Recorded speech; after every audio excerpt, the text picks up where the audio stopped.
Welcome, everybody, to a new episode of my live stream, My Journey to the Trinity. And today we're supposed to have with us Nadir Ahmed. He said he wanted to talk about Deuteronomy 18:18. And so I accepted, and I said, sure, come on, let's talk about it. And so anyway, I sent him the duck. He's supposed to be the duck. You push on it and you come on here. I'm waiting for him to respond. He said 2:30, so I'm waiting for him. So we're waiting for Nadir Ahmed. Let me go ahead and show you, though, what the subject of what we're going to talk about today is. Let me go ahead and go over there. This is, if you've done any ministry among Muslims, you know this very well. This is one of the most famous arguments Muslims use for they want to say, the Bible.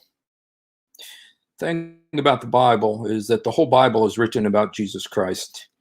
The whole Bible is about Jesus Christ from Genesis to Revelation, and so one of the most amazing aspects of the Bible is the fact that it has so many prophecies about Jesus that are scientifically indisputable. It is indisputable that these prophecies are about Jesus, that Jesus fulfilled this. Or Jesus even said, you trust in these scriptures because you think they have eternal life in them, but they are written about me. So the prophecies of the Old Testament is about 350 prophecies that Jesus would be born in Bethlehem, that he would live in Nazareth, that he would open the eyes of the blind, that he'd be sold for 30 pieces of silver, that they would pierce his hands and his feet, that they would distribute his gamble for his clothes, that they would give him gall to drink, that they would give him myrrh, that he would die. Okay, and here's our friend Nadir. He has come on, and so let's bring our friend Nadir on. Welcome, Nadir. Hello there. How are you? Good. So your name is Hussein? My name is Hussein. Yes. Oh, okay. You got a Muslim name. Well, I was a Muslim, so when you were a Muslim, you have a Muslim name, and my father was a Muslim. My brother. Background? I'm sorry? Were you guys Shia? No, I was Sunni, a Palestinian, but I know that it's a Shiite name. So, okay. And how about your background? Well, originally, are you Shiite or Sunni? Sunni, yeah. From where? Originally from Pakistan. Okay. Yeah. So, but it seems like you're all American, huh? Yeah, I've raised here all my life. How about you? Were you born? Oh, I thought you were I've been here most of my life. I have lived. I'm Palestinian, but I have lived in the.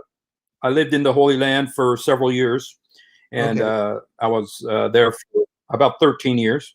And my father lived there, and my father passed away about a year and a half ago, and he was in the Holy Land near Jerusalem. So anyway, the way I thought we would do this is that I think the best way to, this is a subject, you chose the subject, which is Deuteronomy 18:18.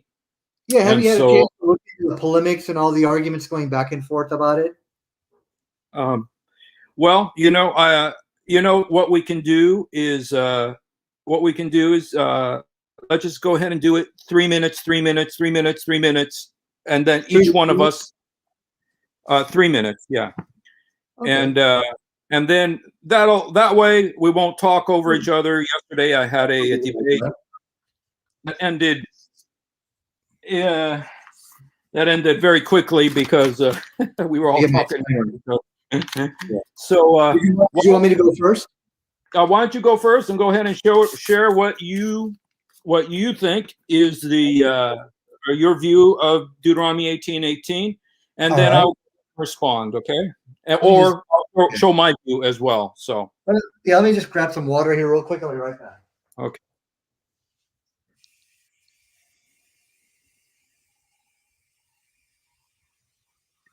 Let me see here. Oh. Okay, I'll go first real quick. And so, all right. So I did have a chance to talk with, I forget the name of the guy, Eric, and all of about this.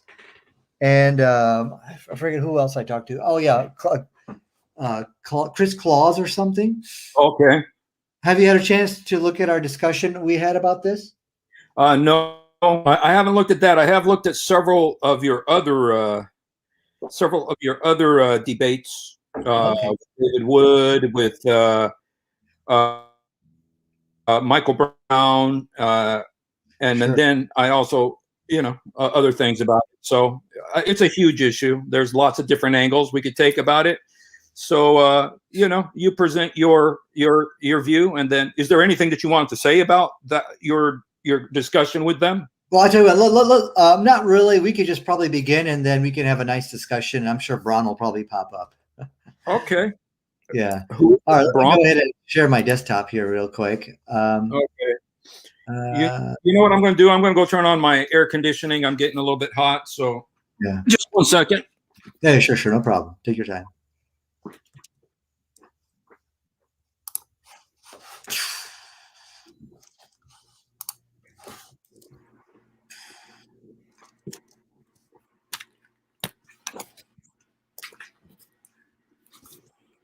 Okay, I'll begin.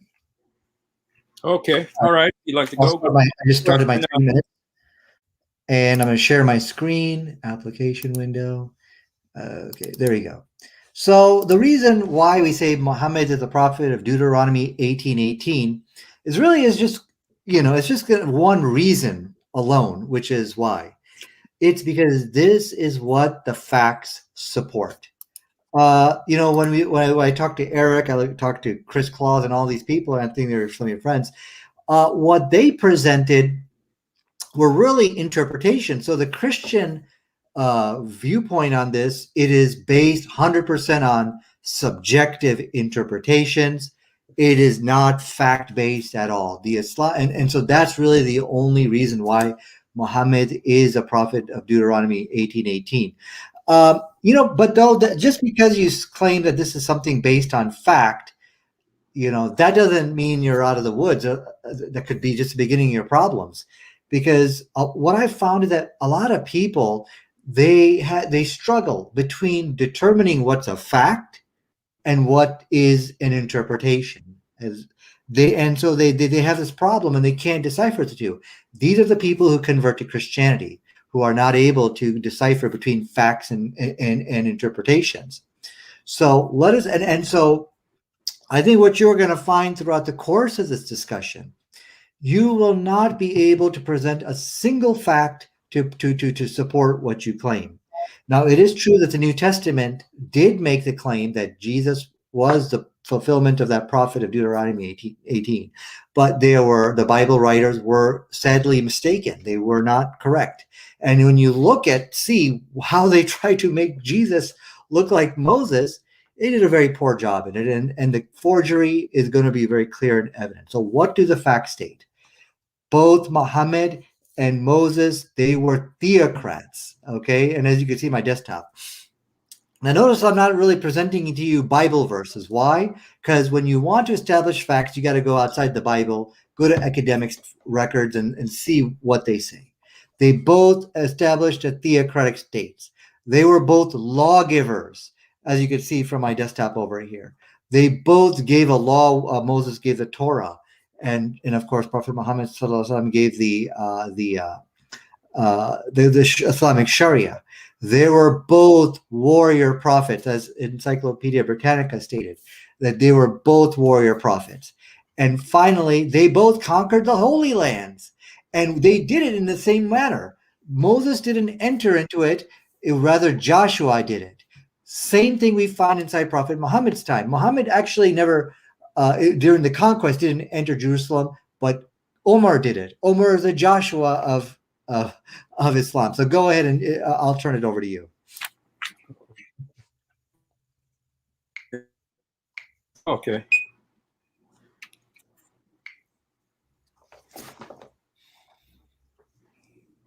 Okay. All right. Well, you started with an unbelievable swipe at us ex-Muslims.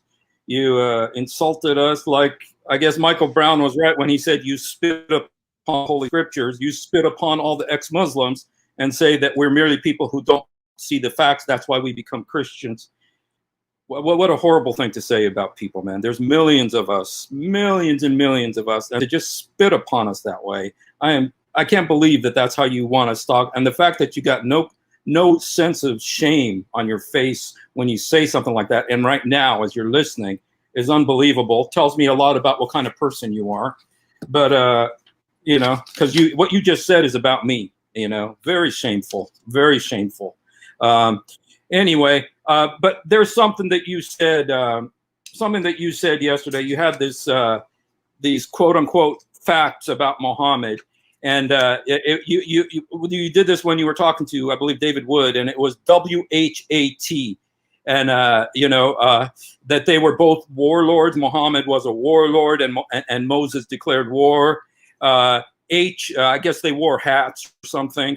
A, that they both had armies. T, that they both set up theocracies. Well, I did more. There's more similarities between Muhammad and Moses.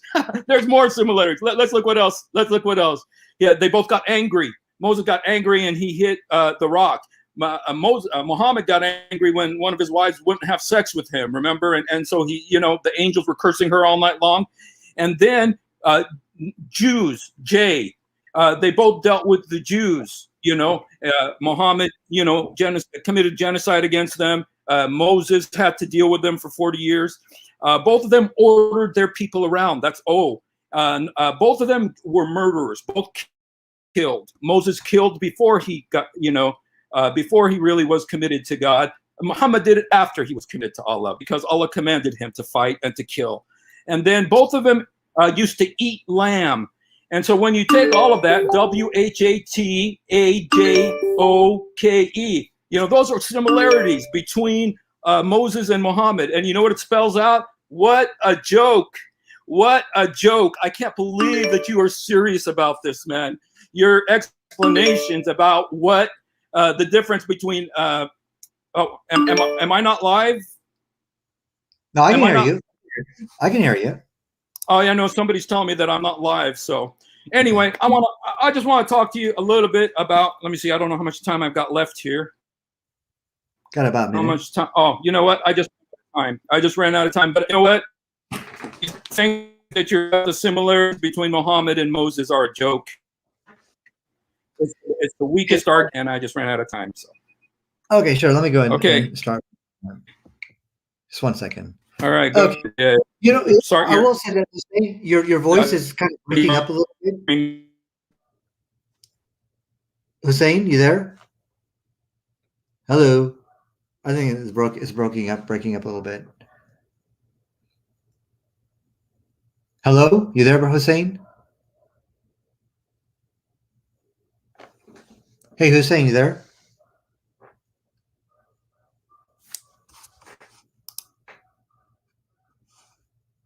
Hello. I think something just happened to Hussein over here. You know, my internet is a little bit weak. Sorry about that. So I keep going. So all right, are you okay now? That if I go in and out, my internet's coming up. You're continuing, so you're okay. So who's Ben do you mind if I bring a friend? Do you mind if I bring a friend on? Yeah, definitely. Do you mind if I bring a friend on? Sure, please. Is that okay? Yeah, okay. Sure, yeah. All righty, but go ahead and talk about your 3 points or 3 minutes. I'll start your 3 minutes. A quick question: who's Ben Malik in the chat? He's one of my friends. He'd like to talk to you too. Is that Sam Shamoun? Yes. Well, you know, he's been running away from me. You know that, right? Oh, yeah. Really? This guy, bro, this guy's a coward. I've listened to you, bro. Nobody runs away from you. Nobody runs away from you. Nobody runs away from you. Don't flatter yourself. Nobody runs away from you. And so, anyway, if you want, I'll go ahead and bring him on, and he'd like to talk to you too. Yeah, so, absolutely. Yeah, because you know this guy, and he's one of the problems. Let me just share with you my side of the story here. You know, one of the we've problems. heard your side. I'm sorry, what's that? We've heard your side. Well, okay. minutes to talk about this guy. So basically, what they're running away from, they're running away from the Bible, the Quran. Nobody's running. Bro, don't flatter yourself. Nobody's running away from you. You are such a lightweight. You got no logic. Your logic is faulty. Dude, nobody's running away from you. Nobody's scared. Don't flatter yourself. You got no logic. Your reasoning is faulty. Dude, nobody's scared of you. Don't flatter yourself. I know you tell yourself that to make yourself feel better, but the truth is nobody's scared of you, man. But here's our friend. We'd like to talk to you too. Surprise you, loudmouth coward. Now we're gonna see who's running from who, you little wicked dog. Okay. First of all, no. First of all, open your Quran, chapter 2 of the Quran. Start reading 40 to 44. Now it's time for me to muzzle you for your slanderous lies, you filthy, wicked demon. Open Quran. Shut up. Open Quran. Okay, open Quran, chapter 2, verses 40 to 44. Read. I'm not going to take dictates. No, you're going to do it whether you like it or not, you Ibn Muta. Or we're going to talk about the Muta wife you had for a month after you divorced. Sam, why are you running from me? See, open chapter 2 of the Quran. We're going to talk about the Quran in the Bible. Open chapter 2. Stop barking. I'm going to start reading. Okay, I'm going to read. I'm going to read your Quran. No one wants to hear you. Open up your Quran. Here we go. Can we do 3 minutes back and forth? No, we're going to do interactive discussion because you tapped into the prophet. No, you're not going to let me talk. You're going to read the Quran. Wait. You're ashamed of your Quran? You're ashamed of your filthy prophet who prostituted women? Sam, open your Quran. Let me read it because you're too much of the Quran. Okay, I'm reading the Quran for him because this coward is ashamed of his prophet. Can we put No. Let me read the Quran for you. Shh. Ish. Let me read the Quran because you're a liar, slanderer. You deserve no respect, you dog, for telling people we ran from you. You wicked, vile heathen.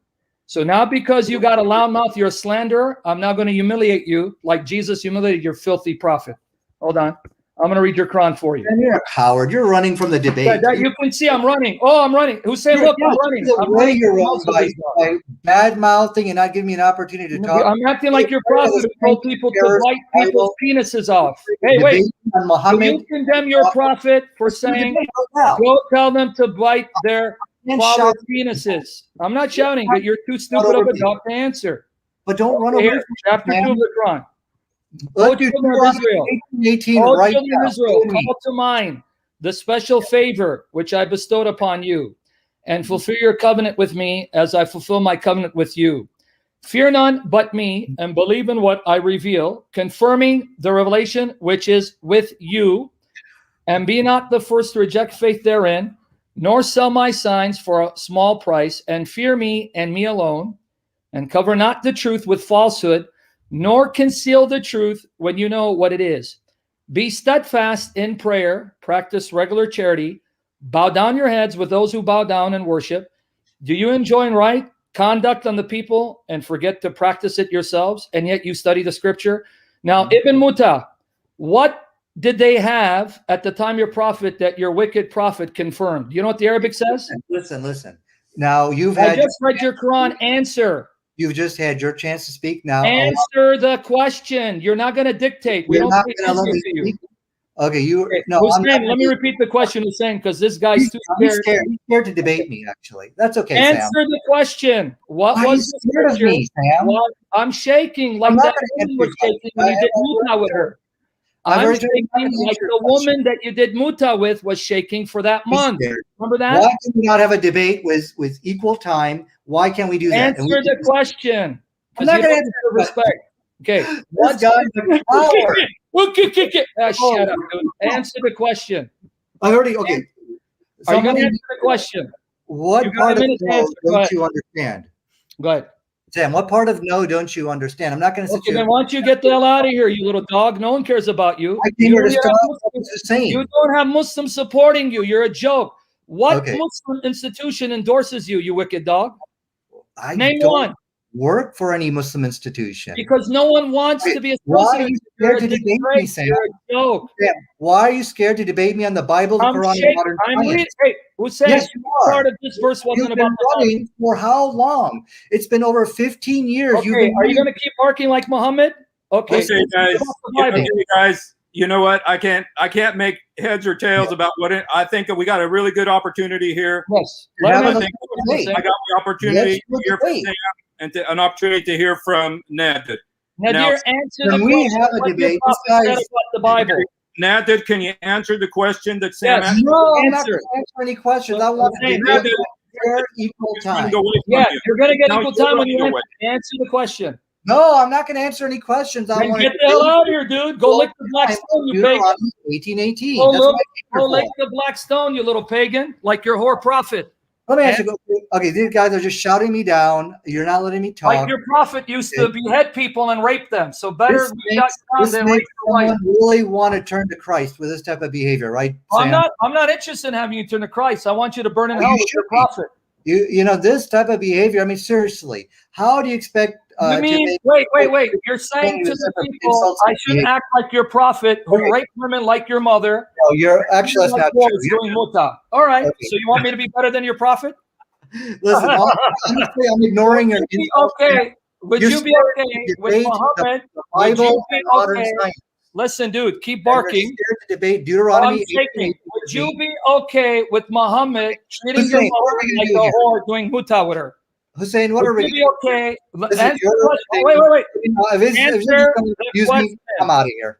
Would you be okay with Muhammad taking your mother and doing muta with her? Like run away from the debate on Deuteronomy 18:18. Would you be okay with Muhammad taking your mother and then treating her like a whore, doing muta with her? Yes or no? I don't talk about the Would you be okay, you little dog? Look how this coward Sam Shamoun is running. I'm more of a man than Aisha was. Wait. He's running away from more of a man than Aisha was when your prophet mounted her at the age of 54. Yes or no? Are you more of a man than your prophet who mounted Aisha, a 9-year-old minor, like the age of your daughter? What are we going to do? Are we going to have a debate or am I out of here? You're going to answer the question? Option. Hussein, I'm talking to you. Shut up. Stop barking like a coward. Answer the question, you coward. Guys. You little coward. So okay, guys, I'm out of here. Bye-bye. Would you be okay with your mother doing muta with your prophet and your prophet sleeping with your 9-year-old daughter? Yes or no? Sam, did you know that Jesus had girls sexually molested in the Bible? There you go. Well, you mean... Well, hold on. You mean he was following Allah? Wait, he was following Allah? Chapter 4, verse 24, where your filthy God said you can rape married women like your mother? Sam Shamoun, you are a coward. Are you going to answer the question, you dog? Final chance. Would you be okay? Let's repeat. I know you're ashamed of your filthy dog, Muhammad. Would you be okay? Dog, I'm not going to get Muhammad taking your mother and doing scared to debate me on Deuteronomy 18. We are shaking. We are shaking. To debate me on the Bible, the Quran. Okay, Hussein. All right, you guys. All right, you guys. I'm going to go ahead and make an executive decision here. Okay, do it. I think we proved Sam is not afraid of Nadir. Well, he is. Nadir has come on, and I want to go ahead and return to. I'm going to return to the subject of our debate here, which is Deuteronomy 18:18. Right. Let's deal with it. Let's debate Shamoun on this. Let's debate. Okay. All right. Let's do Deuteronomy. Would you like to join us for the debate? Deuteronomy 18. Deuteronomy 24. Okay, can we go ahead? Can we go ahead? Go ahead. I want to do it. Okay. Can I bring up doing this? Okay. Let's go ahead and do this. Yeah. It was, first of all, the way we were doing it is 3 minutes, 3 minutes. That's what I want to do. No, but you're going to give this a chance to run. 3 minutes. Now, I just finished my 3 minutes. And so right now it's Nadir. Let me do my 3 minutes. Let me start. You want to start, Sam? I want to do it. Let me hold on. You want to do me right so I can muzzle your prophet? Okay, let me turn on the lights in this room here. Okay, just give no. Please keep it off. We want to see your ugly mouth. Please keep it off. Okay, I can't hear this. Let's do 3 minutes, no interruptions. Give me 5 minutes to get set up over here. Okay. No, actually, keep the light off. No one wants to see your mug. Okay, you guys. Y'all, we kind of got. Hussein, you can't respect this dog. He has no respect. He's a slandering dog like his prophet. Don't respect this guy. I know. I've watched his videos. I know. Right. So please don't give him a license, please. you know what? Well, I'd like for us to do this in order so that No, but that's the thing. He hides behind time limits like a coward. Even Michael Brown condemned him like for a dog that he is. I watched the video with Michael Brown. I know. I watched the video with Michael Brown. So anyway, you guys, we're going to continue this. We're going to do 3 minutes, so that you guys can hear the arguments for. Now, I was going to do it, but since we have Sam is much better than me. He's much more knowledgeable than me. So let's go ahead and let Sam go ahead and do my part, which is dog, this guy. So, scum dog, that's what he is. I have no respect for him. So I'm sorry, Christians. I'm going to treat this guy like the dog that he is. He goes around slandering people and lying about them. That's why he's got no Muslims to support him. And he's supposed to be a Sunni who did muta marriage. I don't know if you know that, Hussein. Yeah, I've heard, you know. Stupid slang. Today, I'll deal with you. Watch what I'm going to do to your prophet. I'm going to make him cry like he made Aisha cry. So get ready. Bring your stuff. So do I begin with the 3 minutes? If you want to go first, you can go first. You know, we had already started, and he already went first, and so we were at the second phase right now. But I just came in, so I don't care what you guys did, because I want to deal with this guy. Excellent. This is a dream come true. Yes, and it's going to be Muhammad's nightmare come true. So keep barking. You ready? I'm ready. Let's do this. Bismillah. Okay, now the prophet, like most. Okay, Nadir, so you're ready, Nadir? I'm ready. No, yeah, you got that. Cannot allow interruptions. Okay. Okay, let me begin. I won't even need to take 3 minutes because he's on to answer my charges. The prophet, like Moses, is to be from. Okay, we're talking about Deuteronomy 15. Who's saying you keep interrupting me now? So can I make the point? Okay. The prophet, like Moses, is supposed to be from their brethren. He's assuming Muhammad is a son of Ishmael and therefore related to the Israelites. My first challenge to Nadir: show me a single verse in the Quran that says Muhammad is a son of Ishmael. That's my first challenge. The second challenge: show me some pre-Islamic proof, not from the Quran or the traditions that come 200 years later, that say that Ishmael settled in Mecca, married a woman from the tribe of Jurhum, and is the ancestor of Muhammad. That's my first challenge. I won't even take 3 minutes. Show me proof that Muhammad is a son of Ishmael, therefore a son of Abraham, therefore related to the Israelites. That's my first challenge. I got your sources, and I'm going to embarrass you with your genealogy of your fake prophet. So answer the question. Go ahead. Okay, let me start with my 3 minutes. And this is, as I said, it's kind of a dream. He doesn't answer the question. Okay, all right. Sam didn't take his 3 minutes, so I'll just go ahead and get started. Answer the question. Go ahead, Nadir. Is it my turn? Yes, your turn. Okay, this is kind of a dream come true. We got Sam Shamoun. Keep parking. Go. Go to the point. Guys, I can't be interrupted. We've got to Okay, go to the point. Sam, let him answer, okay? Let him go to his point. Let him answer. Go ahead, Nadir. Okay, thank you. So this is kind of a dream come true where we finally got a person who's been running for 15 years away from the slander and the lies again. I know your prophet. Can you get to the answer, Nadir? Yeah, stop with you guys interrupt.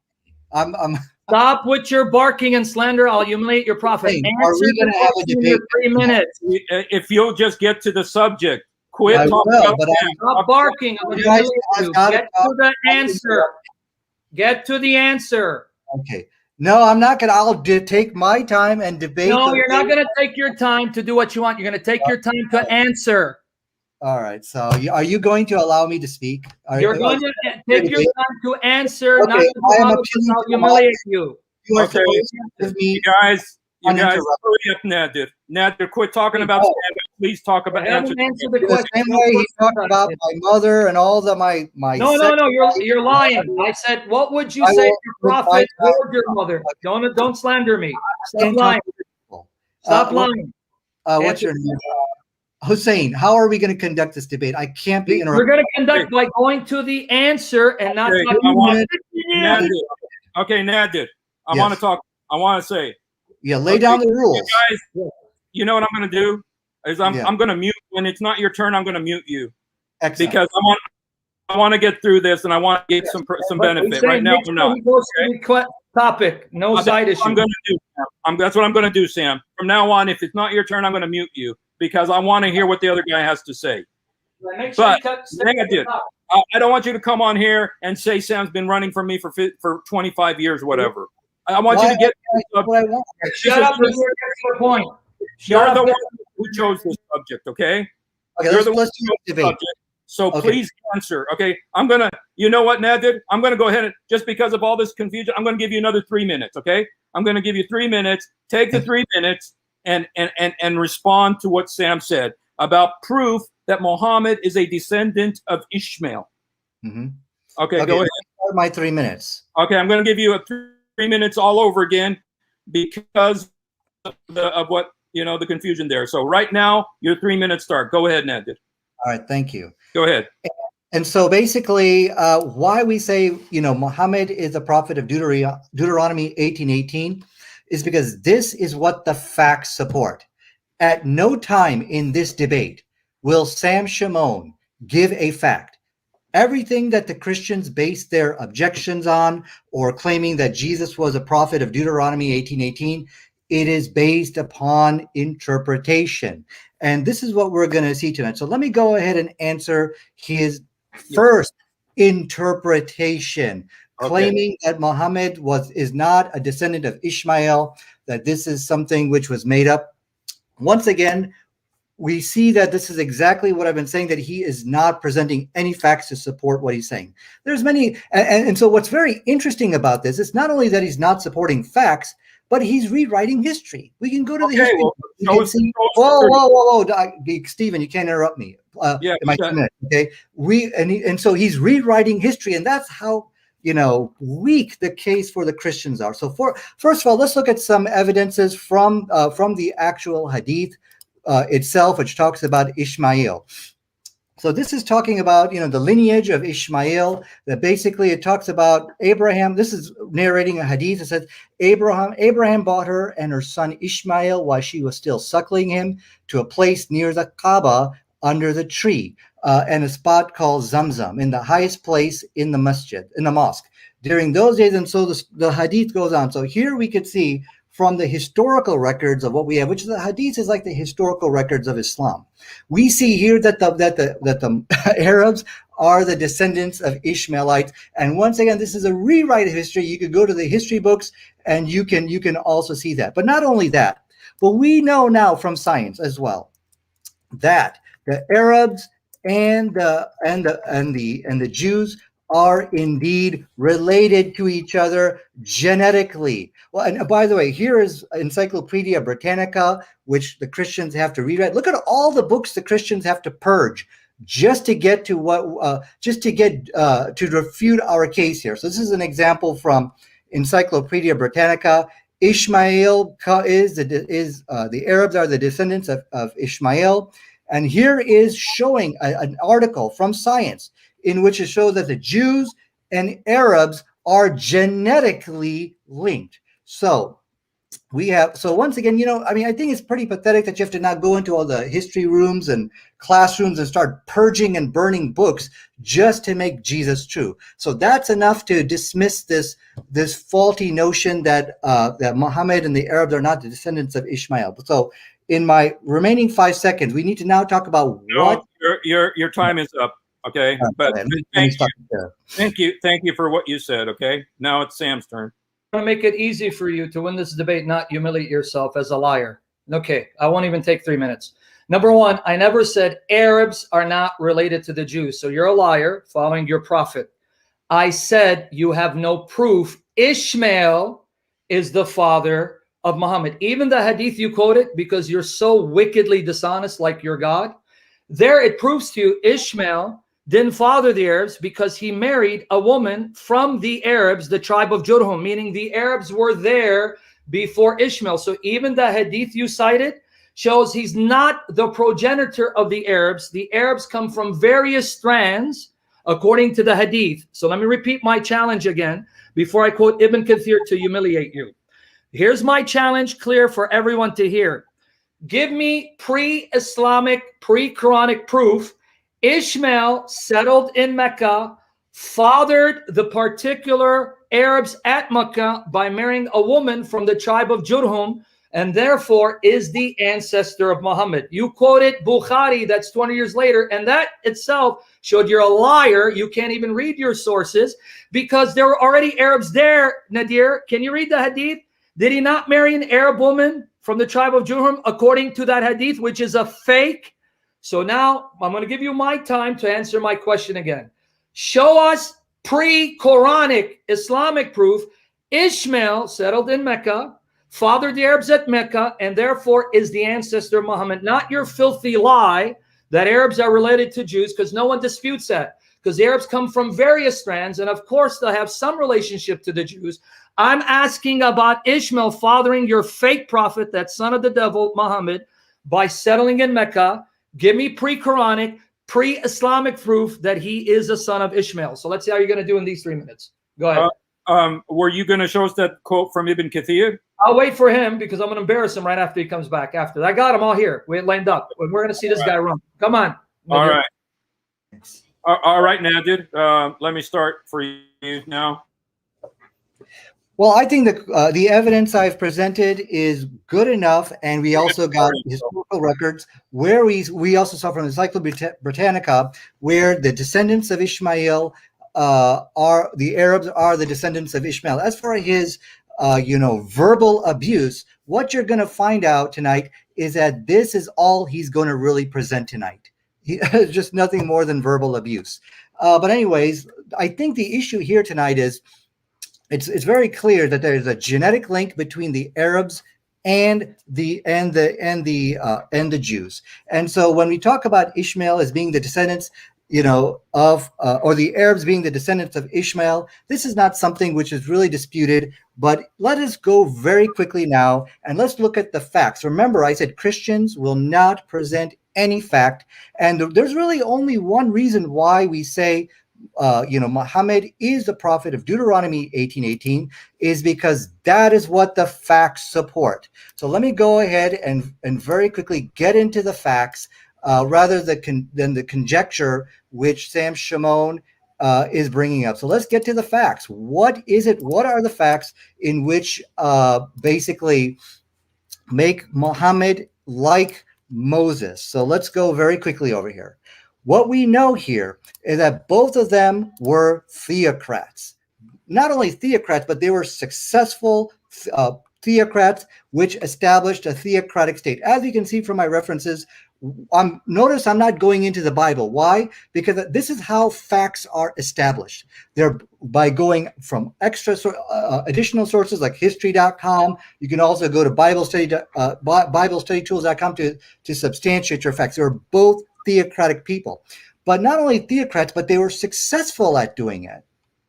Both of them were lawgivers, and as we can see over here, that Moses brought a law and Muhammad brought a law, and today both Muslims and Christians are following those laws. And again, I'm sorry about it. I'm going to go very quickly through my references. I'll ask that you hit pause on the YouTube video just to get them down. Both of them were warrior prophets, as we can see from Encyclopedia Britannica. Moses was a great warrior prophet. He dispatched many armies, and same thing with Muhammad. Muhammad was also a warrior prophet. Both of them conquered the Holy Lands. We see that God, Moses actually never, entered into the Holy Lands, but he had Joshua commenced him to conquer the Holy Lands. And we find the same thing about Muhammad. Muhammad also was, his army later on conquered the Holy Lands, and it wasn't him, but it was Omar, the Joshua of Islam, who did it. Okay. All right. Time's up. So, okay, Sam. Yeah, I'm going to decimate his objections. But notice the coward didn't answer my question. And if he's complaining about abuse, he buried his prophet who abused people with filthy language. So did Abu Bakr, telling a guy to go suck the clitoris of Allat, Al-Uzza, I believe.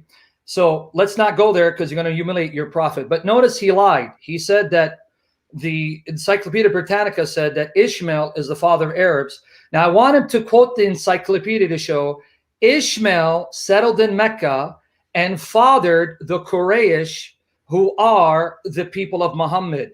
Secondly, I want again, quote, pre-Islamic proof, pre-Quranic proof, Ishmael settled in Mecca and fathered the Arabs at Mecca, who are the answers to Muhammad, because that's crucial to the prophecy. If you can't show me your wicked prophet, that immoral son of the devil, is an Ishmaelite, then you destroyed any connection he has with Abraham, and therefore he cannot be from the brethren of the Israelites. Now, with that said, since you want to talk about law, here is a law given by Moses that shows that your prophet is of the devil. In Deuteronomy 24, verses 1 to 4, Nadir, the true God who spoke through Moses said, then when a man divorces his wife, she marries another, and that other divorces her or dies, she cannot go back to her first husband. That's disgusting to the God of Moses.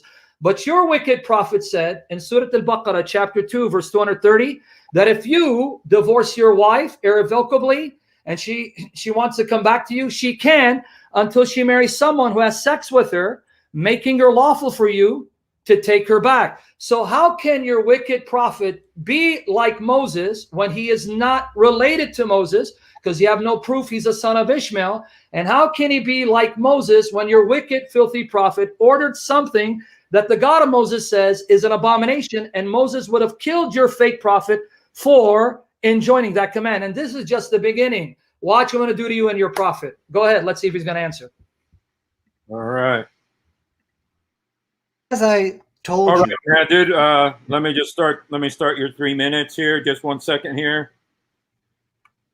Please. All right, Nadir, go ahead, bro.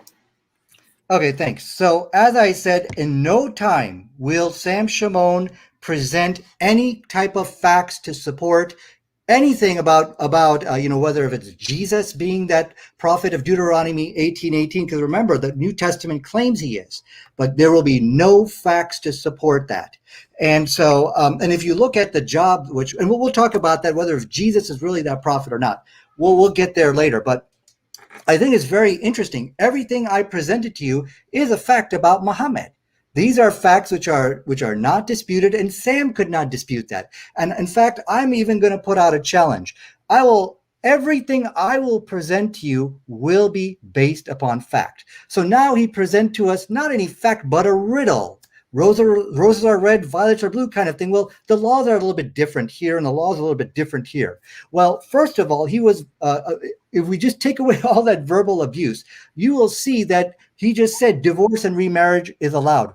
Good. And this shows you, it further strengthens the case why Islam is the truth, because this is correcting a scientific error of the Bible. Because remember, the Bible, Jesus came and also abrogated a law. He said basically, that's it. Divorce is a one-time deal only in case of adultery or death. We know that from science today, this causes a tremendous amount of problems for the children, because now they got to live in fatherless homes. So let us take a look at these two passages over here. I'm quoting Matthew chapter 5, verse 31. And it says, anyone who marries a divorced woman commits adultery. So my question to Sam Shamoun is, okay, a 16-year-old girl gets divorced because of some reason, why should she have to suffer for the rest of her life? Or even worse, why should the children have to suffer? And now I know most Christians don't practice this, but a lot do. People like Michael Brown and others and them, they do take this literally. So the verse or the hadith which he was mocking and insulting, it's correcting the scientific catastrophe of the Bible. And this is why Christians run away from debate. They will never debate the Bible, the Quran, and modern science. I've been putting out this challenge for so long, and they will never come to debate that because they know the Bible contradicts science, unlike the Quran, which is in complete harmony with modern science. So let me just very quickly give you my references. This is what Sam has to answer to us, because he shot himself in the foot tonight. Why should children have to suffer, Sam? But if their mother gets divorced, why should they have to suffer in living in single families? Lifelong suffering for no apparent reason. I hope you can answer that, because that'll show the falsehood of the New Testament. And so by you bringing up this issue, well, you say it's filthy, dirty sex, as if you are some kind of Adonis of virginity, what makes you sound... Okay, time's up there. Just before Sam comes in, I just want to, first of all, I want to apologize to Michael Brown. What he said about Michael Brown is, and then what he said about all Christians, I want to try to be objective here. But I also want to say one thing. The reason Sam has been saying these things about Ishmael and everything like that is because what the argument that you are going to present, because we've heard it from you 700 times, is that Muhammad is a descendant of Ishmael, thereby making him like a cousin or some kind of so-called brother of the Israelites. And so that's the relevance of talking about Muhammad being a descendant of Ishmael. So go ahead, Sam. Yeah, notice the deceit, because he's like his God. He changed the subject, but now I'm going to bury him with his argument. He said children, right? And yet this is the man who has no problem with his 54-year-old pervert having sex with a 9-year-old minor and then violating her in the name of Allah, calling it marriage, and then leaving her at a widow at 18 without the possibility of her ever marrying and having children. And he's talking about damage to children.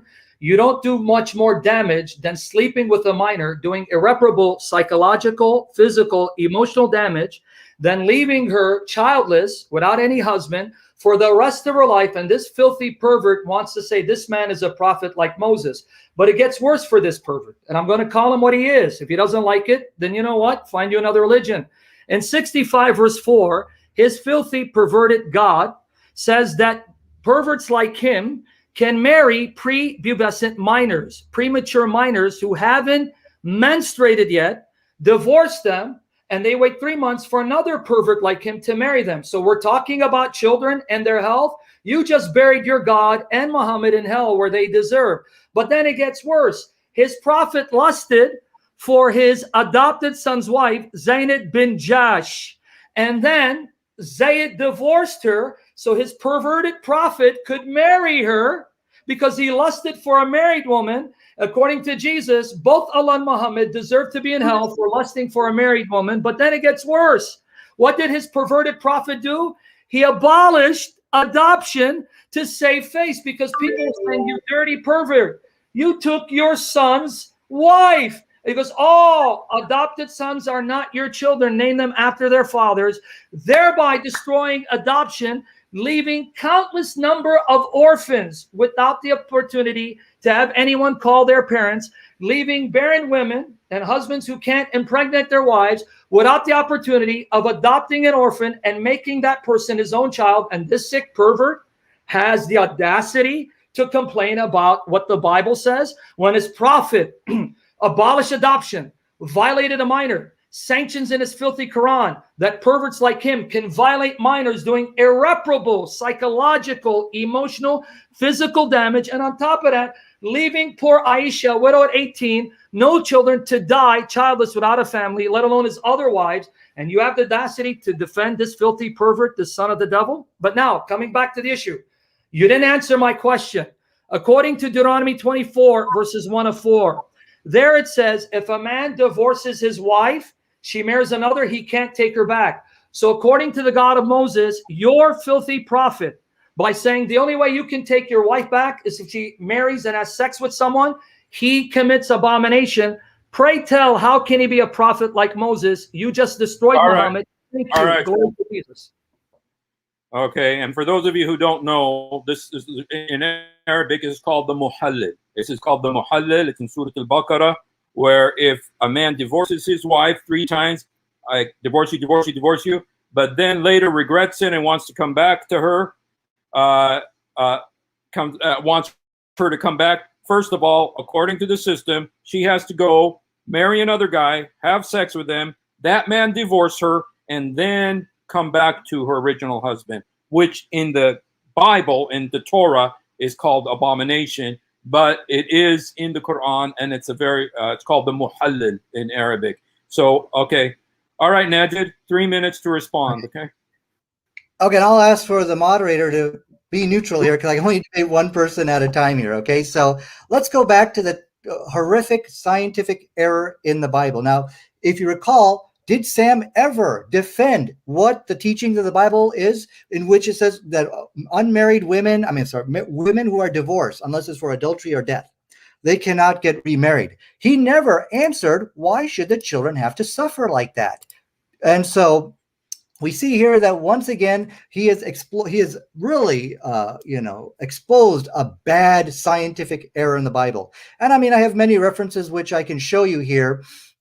In fact, let me pull up my little thing over here. See. Okay, here we go. Pull up my little thing over here. Okay, so now he talked about Aisha. There was all this bodily damage or something like that, if I understood him correctly. But the truth of the matter is there was no damage done to Aisha, which he was saying. And again, it's very sometimes hard to understand what he's saying through all the verbal abuse and insults. But one thing we should also understand is that Jesus had little girls sexually molested in the Bible. Did you know that?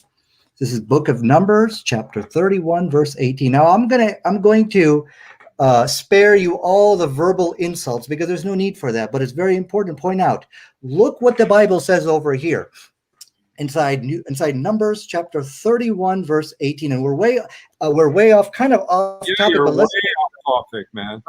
Because now let's see over here what Moses orders people. It says, kill all the men, women, and children. Basically, now it's in verse 17 over here. It says, now kill all the boys and kill every woman who has slept with a man, but save the little girls for yourself who have never slept with a man. So my question here is, what are those little girls for you to save for, Sam? So, and not only that, but this is only after they have been sexually molested, because remember the text over here says, check if they're virgins. Now, I'm not going to walk you through that process. I think you understand what that entails. So first Moses, and this is an order coming from God, and according to Christians, Jesus is God. So, all those words like filthy pedophiles, all those other words, can we use those same insults here? I think we can. But notice how Sam Shamoun is running away from the facts. Muhammad and Moses were successful theocratic prophets. They were warrior prophets. They both conquered the Holy Land. Moses, he basically had Joshua go and do this work for him. And the same style we find in Islam. Muhammad basically had Omar to go and conquer the Holy Land. Exact same thing. Notice Sam Shamoun running away from these four facts. All right, your time's up. Okay. Okay, dude. Father, forgive us, Lord. In Jesus' name, forgive us, Lord. All right, Sam. Hold on, before you time me. I'm going to answer this pervert's attack of the Bible, but make sure he stays on subject, because now, like a dog, he's going off topic. But I'm going to answer this so that, unlike him, I'm going to answer. But make sure, because this is what he does. He goes off topic like a filthy coward. That's why I have no respect for him. No one respects him. And that's why I'm treating him like a dog, Matthew 7:6. So it's saying, please, do not let this coward run from the topic like the filthy is. Now I'm going to bury him with his argument. Now start timing me. Are you ready? All right. Okay. Now, again, this proves that Nadir is like his prophet. He's a pervert who twists scripture to his shame and humiliation. Let me read Numbers 31, 15, 18 to show you how this sick pervert is reading it as if this is about Muhammad, and I'm going to turn the argument against him. Numbers 31, 15 to 18. Moses said to them, have you let all the women live? Behold, these, on Balaam's advice, caused the people of Israel to act treacherously against the Lord in the incident of Peor, and so the plague came among the congregation of the Lord. Now therefore kill every male among the little ones, and kill every woman who has known man by lying with him. But all the young girls who have not known man, by lying with him, keep alive for yourself. Because he's a sick pervert like his God. This is actually God showing compassion to the young girls, because if he had actually read Numbers 31, Numbers 25, the women enticed the men of Israel into sexual orgies, following the sunnah of Muhammad and Allah, in an act of worship of their false god Baal. When God says spare the young virgins, it wasn't because they are perverts like Muhammad who sleep with minors and molest them and then sell them off or hand them to someone else. It's because they were not complicit in the sin of sexual immorality in enticing men to worship the false god Baal, who's now known as Allah, Muhammad's God. It was to spare them and show them mercy. And unlike Allah and his fake prophet, what does Moses say when you find a mature captive woman?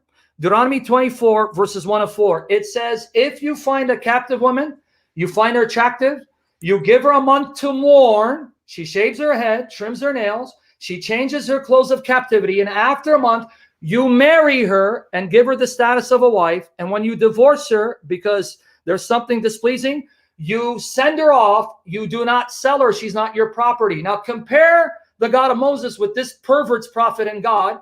In chapter 4, verse 24, it says, unlawful for you are married women, except those whom your right hands possess, meaning your captives that you have stolen from war. And this is found in Sunan Abu Dawud, number 2150. So I want this pervert to defend his prophet. It says that they found captive women whose husbands were alive and they were beautiful and they didn't want to touch them. But his God said, hey, they are your right hand possession. You can have sex with them even though their husband is alive and sell them off. What a marked contrast with the God of Moses, who says you can't have sex with captive women, especially married ones. You got to marry them and give them the honor of a wife. Then if you divorce them, you let them go. That means Moses' law is better than Muhammad, that pervert. And yet this pervert wants to talk about scientific errors and irreparable damage to girls. What do you do with your filthy religion that allows a man like you to have up to 4 wives and divorce them at will for no legitimate reason? All right. Damage to those kids, you pervert. All right. All right. All right, Nadir, your turn. Okay, thank you. So as you can see, he was not able to defend the scientific error of the Bible. He's just basically engaging in so much verbal abuse. But anyways, let's get back to the text, which he gave some weird, bizarre interpretation. Well, that he spared the little girls because they weren't guilty in committing all those crimes over here.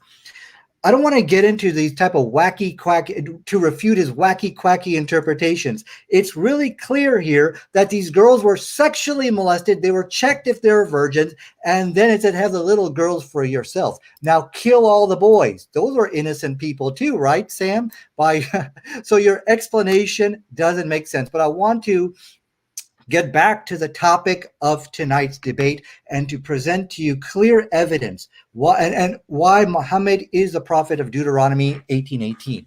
So as we can see, there is a victorious argument which is fomenting. Now, we saw that Muhammad and Moses were great warrior prophets, not just any warrior prophets, but they were successful warrior prophets.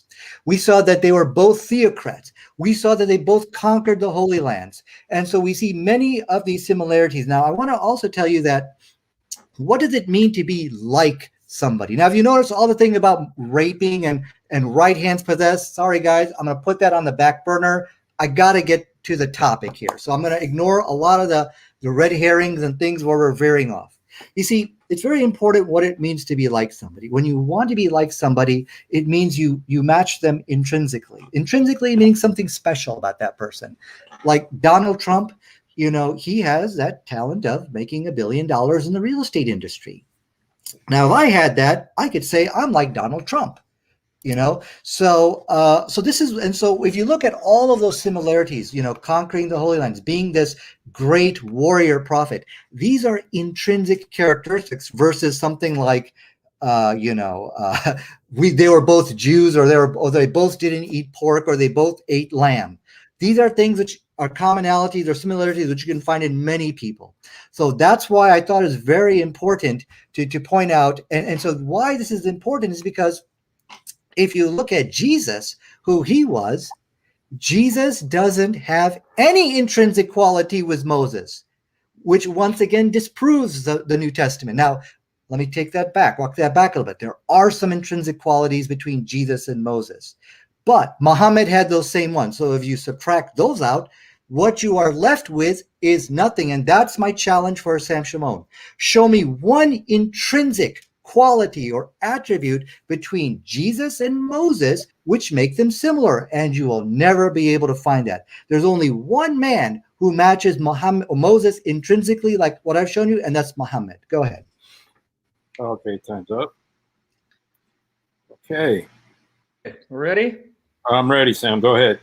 Okay, Lord willing, I'll come back to his shameless butchering, Numbers 31. He lied like his prophet did. It didn't say what he said, that they were molested, but he's a liar like his prophet. And if he keeps complaining to me about abusing him, I'm going to quote what his filthy prophet said to people, how he abused them and cursed them. But now, let me bury Nadir with his prophet. He wants similarities, right? Notice the coward never went to Deuteronomy 34, 10 to 12, to show us what it means to be like Moses. And here, where we're going to now hold funeral services for Allah and his messenger. Deuteronomy 34, 10 to 12. And there has not arisen a prophet since in Israel like Moses, whom the Lord knew face to face. One criterion, know God face to face. None like him for all the signs and wonders that the Lord sent him to do in the land of Egypt. So the two criteria to be like Moses, speak to God face to face and do miracles like Moses, right? When he sent to Pharaoh, all his servants to all his land, and for all the mighty power and all the great deeds of terror that Moses did in the sight of Israel. Now get ready to be buried with your prophet Nadir. Number one, quote to us a single verse in the Quran where Allah appeared to Muhammad in a cloud and spoke to him face to face. Exodus 24, verses 9 to 18. Exodus 24, verses 9 to 18. Exodus 33, 7 to 11. It says, the true God came down in a cloud and spoke to Moses as he entered the cloud and spoke to him face to face as a man speaks to his friend. Matthew 17, 5, Nadir. Jesus on the Mount of Transfiguration. The cloud comes down in front of Jesus with Peter, James, and John, and Moses and Elijah, and they heard a voice from the cloud saying, this is my son whom I love, with whom I am well pleased. Listen to him. So first challenge, show that your filthy prophet is like Moses in the way that Deuteronomy says he has to be like Moses. Quote a single hadith or Quran where your false God, Allah, appeared in a cloud in front of multitudes of people, in front of Abu Bakr and Umar, and they heard his voice like God did for Moses and the Father did for Jesus. Secondly, show us the miracles that Muhammad did that are similar to Moses. And I hope you're stupid enough to bring up the splitting the moon, because I'm going to split your brain cells if you do. I want you to show us where Muhammad did any miracle similar to Moses. When chapter 28, verse 48 of your fake Quran, it says, the people asked your fake prophet, how come signs are not given him like they were given to Moses? So even the people at Muhammad's time knew your quack prophet didn't have any signs like Moses. But Jesus, on the other hand, much like Moses, did many signs and wonders, all of which your fake Quran confirms. For example, in chapter 3, verse 49 of your fake Quran, Jesus fashions a bird from clay, breathes into it, and it comes to life. Jesus gave sight to the blind, cleansed lepers, gave life to the dead. None of which your fake prophet could do, all of which is identical to your fake God in the Quran. So Jesus is not just like Moses, he's like your fake God. All right. Thank you, Stan. Time's up. All right. Okay. Christianity has already been refuted. I'm sorry, go ahead. Let me start again. Yeah. So as I said, you were not able to defend the scientific error of the Bible. He never told us tonight, why must these children have to suffer? What sense does that make? So when he was attacking the story about the divorce and remarriage, which actually is a red herring, it doesn't prove anything in terms of who that prophet of Deuteronomy 18:18 is. Just your personal interpretation here is. But notice how he has ran away from that. He has ran away from the similarities which are based on fact between Moses and Muhammad. And now, remember, I told you in the beginning, never, never will the Christian present to you fact. Never. They will only present to you personal interpretations. Zigzagging across Bible verses, the Bible means this, and the Bible means that, and the Bible says this, and the Bible says that. But when you actually go back and look, you will see it is nothing explicitly written. Now, I will challenge you here tonight. If you look, first of all, Muhammad actually does pass Deuteronomy 34 in the passage which you quoted. That's fine. But I want to make it very clear that when we talked about Deuteronomy 18:18, that God will send a prophet like Moses, is it explicitly written in the Bible that Deuteronomy 34 is some criteria for the prophet of Deuteronomy 18:18? Can you take 10 seconds of my time, Sam, and answer that question? Is it explicitly written like that? You want him right now? Yeah, go take 10 seconds of my time. Is it really written? I'm not stopping it, so Yeah. go ahead. Yeah, very easy, because again, you can't answer, so you're resorting to stupidity. Okay, I'm gonna help him out. Can I read it? Or are you going to bark? Go ahead. Go ahead, Sam. Stop going, because it's disgusting. Stop licking the black stone and going. Now, listen, here it is. Deuteronomy 34. And there has not arisen a prophet since in Israel like Moses. So there's the exact words, a prophet like Moses. So yes, it's right there, because it says, I'm going to raise a prophet like you. So in the same book, it says, here's what a prophet like Moses is. So you just got buried. Go back to your rebuttal, so then I can come and bury you. Go ahead. Okay. All right, Nadir. I did stop it for you, so you still got 1 minute and 15 seconds, Nadir. Thank you. Go ahead. That's my point. What Christians present to you is not in the Bible. You see, nowhere is it explicitly written that Deuteronomy 34 is some kind of test or some criteria for the prophet of Deuteronomy 18:18. This is their false interpret. Well, I can't say it's a false interpretation. Hypothetically, it could be possible, but it's not written. And so this is very important. Everything I present to you will be explicitly written. Now let's read the passage over there again. It says, and there arose not a prophet since in Israel like unto Moses. Who are they talking about? It's talking about Joshua. Joshua was a warrior prophet. Thank you, which is exactly like Muhammad, whom the Lord knew face to face. So now what Sam did, he spun this to make it, oh, what you have to see God face to face. So now what we are dealing with is an interpretation of the Bible. We are 2 levels deep of personal interpretations. So you had the first interpretation, whether this was some type of criteria for Deuteronomy 18:18. Well, maybe not. That's an interpretation. The second interpretation, whom the Lord knew face to face, really means. Okay. All right, Sam. Okay, now before you time me, I want cross-X, because this guy's a joke. He's not answering anything, and I want to bury him in cross-X. So make sure we do cross-examination. Okay. Okay? Oh, dude, I got to go take my heart medicine first, but okay. This guy, he's already being humiliated like a clown, and I want to embarrass his prophet. But make sure you do cross-X so he can stop barking. But now, let me destroy his falsehood again.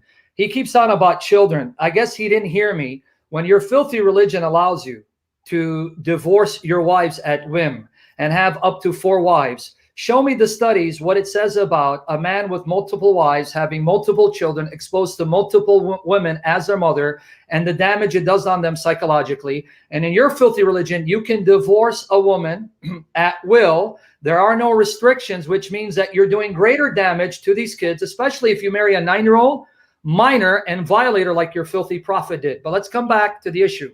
I don't know how he spun Deuteronomy 34:10-12. Let me read it again. And there has not arisen a prophet since in Israel like Moses. Oh, that's Joshua, a warrior prophet. I don't know where he got Joshua here. Let's read it again. There has not risen a prophet since in Israel like Moses, whom the Lord knew face to face, none like him for all the signs and the wonders that the Lord did. So he keeps spinning it, but he got buried with his prophet because he can't get around this. And he says, well, seeing God face to face means seeing God actually. I didn't make that up. Here it is, Exodus 33:7-11. Now Moses used to take the tent and pitch it outside the camp, far off from the camp, and he called it the tent of meeting. And everyone who sought the Lord would go out to the tent of meeting, which was outside the camp. Whenever Moses went out to the tent, all the people would rise up, and each would stand at his tent door and watch Moses until he had gone into the tent. When Moses entered the tent, the pillar of cloud would descend and stand at the entrance of the tent. The Lord would speak with Moses. Verse 11, thus the Lord used to speak to Moses face to face as a man speaks to his friend. You got buried, Nadir, so let me repeat my challenge again. Show us in your Quran or Hadith, Allah coming in a cloud, speaking face to face with Muhammad, like he did with Moses, like the Father did with Jesus. Show us the miracles of Muhammad that resemble Moses, because that's the criteria, and no whining and no like a silly, retarded stone kisser is going to deny those facts. You got buried. Hopefully you do better. Anytime you go off topic, I'm going to embarrass you. And let me know when I can do cross-X to further embarrass this guy. Okay. All right. Just 1 second here. Let me go ahead and clear up the start the 3 minutes again. Are you ready, Ned? Are you ready, Nadir? Yes. Okay. All right. Go ahead and start, bro. He is conceding tonight that the Bible contradicts modern science. He knows that if people really took Matthew, I forget the passage, 10:32 or something, about only divorces in the case of adultery or death, that will cause the children to suffer needlessly. But he says, but your Quran, your Islam is also same thing because it has polygamy, it has all these things. But he's never really presented any studies showing that polygamy causes dangers or anything. He's just, once again, remember he can never present facts. The whole Christian presentation, whether you're talking about Aisha, it's all personal interpretations. It is not based on fact. And this is not coming, when you talk about Aisha and things like that, this is not coming from the Quran. This is from the Hadith. So once again, excuse me, we see that the Quran is once again in complete harmony with modern science, because the whole issue of, prepubescent girls, this is not in the Quran at all. Okay, as far as marrying them. So what's interesting here is that their Bible does have scientific errors, and that's why Christians are running away. Christians like David Wood and people like that, they don't want to debate that. But so the Quran, when the story he was quoting is actually correcting the scientific error of the Bible. But anyways, let me get back to the Hadith, which I was actually showing about marriage. He wanted to bring about marriage, prepubescent girls. What does the Hadith? Because again, this is really not inside the Quran. This is in the Hadith. But if you want to show scientific problems in the Hadith, no problem. We can discuss that. It says here that the woman is married for 4 reasons: for her property. Hey, Nadir? Yeah. Could I ask you a question? No, I got to continue my 3 minutes here, please. I'll give you your time back. I'll give you your time back. Okay. Go ahead. Now you said the Quran never talks about marrying prepubescent girls. That's correct. Now, from my understanding, chapter 65, verse 4 says that that when you divorce a woman who no longer menstruates, you got to wait. The iddah is 3 months. And those who have not menstruated, meaning girls who have not yet which are prepubescent girls, and so that. And Ibn Kathir and all of them say that what this means is girls who are prepubescent, who have been married, divorced, you have to wait 3 months before you remarry them. So how can you say the Quran doesn't encourage the marriage of Okay, I will explain to you. When we look inside, there are people who are already marrying girls who are at that age, who are as a conquered land. So this is rules for everybody. But as far as whether you can and go out and marry a specific age group, that's not in the Quran. So this is an argument from silence. It's talking about here's what you do in the situation where you have a prepubescent girl. When you talk about the marriage of Aisha, this is not found in the Quran or anything. It's found in the Hadith. But I want to go back and clarify, and if you can give my time back. Okay. All right. I'll give you your time. You go back to about 18. Okay, go ahead. Yeah, but we're you got a minute and 12. Okay, thanks. So it says over here, for the property, she's married for her property, her status, her beauty, her religion. But it says, get the one who is religious. Once again, complete harmony with modern science. Because if you look for a woman who's got good religion, well, most of the time they're going to either be at least in their teens or older than that. So once again, this is in complete harmony with science, and the Quran is in complete harmony with science. But the Bible, according to Shamoun, he has conceded it contradicts modern science, and it causes needless suffering to innocent children. Now let's get back to Deuteronomy 34. So look at how he twists and puts his own interpretation. Now we're dealing with an interpretation of an interpretation, proving to you Christians cannot bring facts to you. It says, whom God knows face to face. God knows everybody face to face, but he turned it on. What this verse really means is like God coming down in the cloud and Moses saw him. That's what it really means. Thank you for your personal interpretation, Sam, but that's not what the text here says. And this verse is talking about Joshua, a warrior prophet. Your time is up. I did give you your time up. I gave you the time I took for my question. So okay, Hussein. All right, Sam. Hussein, I want to do cross-X now because he's a joke. Now we want to cross-X. We're asking him and he asks me. Okay. He's man enough to do that. See, look at the coward. He's getting shaking. You're not running away. We're doing cross-X. 1 minute back and forth. That's how we should do it. I'm going to ask you. No, well, hold on. You give me 10 minutes. of me asking him questions. He can then ask me, and then I'm going to flip it on him, right? So we can do that? Well, how do you say that again? Cross X, where I can ask him 10, 15 minutes, then he can ask me 10, 15 minutes. Can I start? Are you willing? Is that good for you, Nadir? Well, if he's a chicken, he'll run. Okay, wait a second. What we should do, 1 minute back and forth, so uninterrupted. You can't interrupt the person for 1 Not minute. Cross X. Okay, so You're let's scared, Nadir. 10 minutes, and then I'll do my cross-examination for Yeah, 10 that's minutes. what I'm doing. I'm going to cross-examine you for about 10, 12 minutes. You ready? Okay. 10 minutes. Okay. Okay. 10 minutes now? Yeah, let's go. You got to unmute him, though. Okay. Yeah, he's muted. No, you got to unmute Go. him so I can ask him so he can answer. Oh, That's Cross X.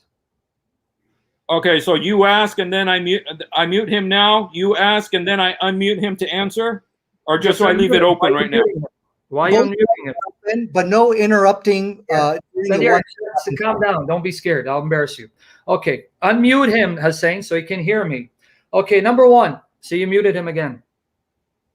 I unmuted him. Oh, go ahead. You sure? Okay. Yes. Okay, now, Nadir, I want you to give me pre-Quranic evidence that Ishmael settled in Mecca and fathered Muhammad. Give me the source. Before Quran, before the Hadith. Give me one source. Before the hadith. Yeah, Well, because we have a lot of historical documentation. you cannot interrupt me, Sam. Let me. I think Give it's me one. kind of dumb. It's a dumb question because we have genetic evidence. I think scientific evidence is good enough. We've showed that both the Jews and the Arabs. You're ranting, Nadir. I'm not going to let you rant. You're not going to eat my time. Let me make the question again. Don't eat my time. Don't rant, because I know you want to eat up my time like a coward. Let me make it clear for you again.